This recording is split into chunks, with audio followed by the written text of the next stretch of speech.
pengertian tumbuhan dan lingkungannya. Tumbuhan merupakan salah satu dari klasifikasi makhluk hidup.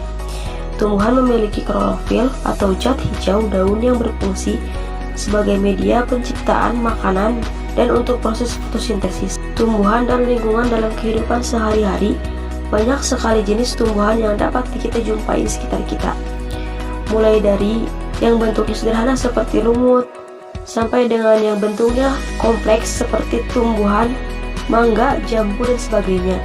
Kemudian terdapat struktur pada tumbuhan dan fungsinya.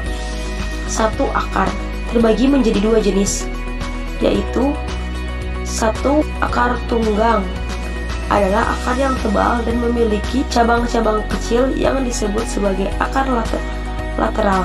2. Akar serabut memiliki bentuk yang lebih tipis dan bercabang seperti berserat. 2. Batang. Batang merupakan bagian utama dari struktur tumbuhan. Batang berfungsi untuk menopang bagian tanaman lainnya seperti daun, buah, bunga, dan pucuk. Umumnya batang pada tumbuhan akan tumbuh ke arah cahaya. Batang juga memiliki fungsi, yaitu membantu membawa air dan mineral dari akar ke bagian-bagian lain dari tanaman. Selain itu, batang juga berfungsi untuk membawa makanan yang diproduksi dari daun ke akar. 3. Daun. Daun adalah bagian tumbuhan yang umumnya memiliki karakteristik datar, hijau, dan terletak di batang. Tumbuhan daun akan berhenti saat mencapai ukuran maksimal. Daun terdiri dari tangkai daun, helai daun, tulang daun, dan urat daun. Urat daun adalah garis-garis yang tampak pada helai daun. Urat daun biasanya mengandung jaringan pembuluhan yang membawa air dan makanan. Pola yang dibentuk oleh urat daun pada daun disebut juga sebagai penasis. Daun merupakan tempat berlangsungnya fotosintesis menggunakan karbon dioksida dan air di bawah sinar matahari, melibatkan zat hijau pada daun. Selama proses ini, daun melepaskan oksigen.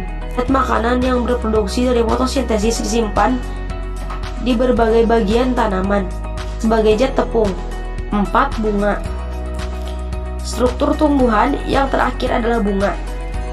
Bunga berperan sebagai organ produksi pada tanaman.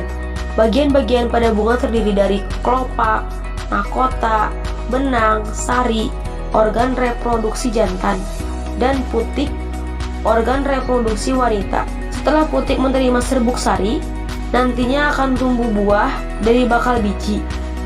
Kemudian terdapat perkembangbiakan tumbuhan dan proses fotosintesis. Peristiwa fotosintesis dilakukan oleh tumbuhan yang memiliki klorofil, seperti alga dan berbagai jenis bakteri. Adapun fungsi fotosintesis, yaitu meliputi memproduksi makanan, menjaga bersihnya lingkungan, sumber batu bara, kemudian proses fotosintesis.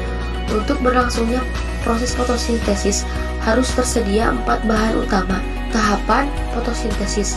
Proses fotosintesis berlangsung dalam 2 tahap, yakni reaksi terang fotosintesis dan reaksi gelap fotosintesis.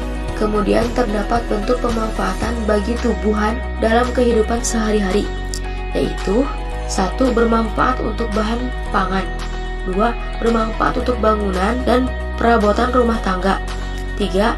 Bermanfaat sebagai bahan pakaian, 4. Bermanfaat sebagai penghasil oksigen dan penyaringan udara, kemudian bermanfaat sebagai bahan baku obat, kemudian bermanfaat sebagai penghias lingkungan, kemudian bermanfaat sebagai bahan baku industri, kemudian bermanfaat sebagai media seni. Selanjutnya, bermanfaat sebagai pewangi. Terakhir, bermanfaat sebagai pewarna.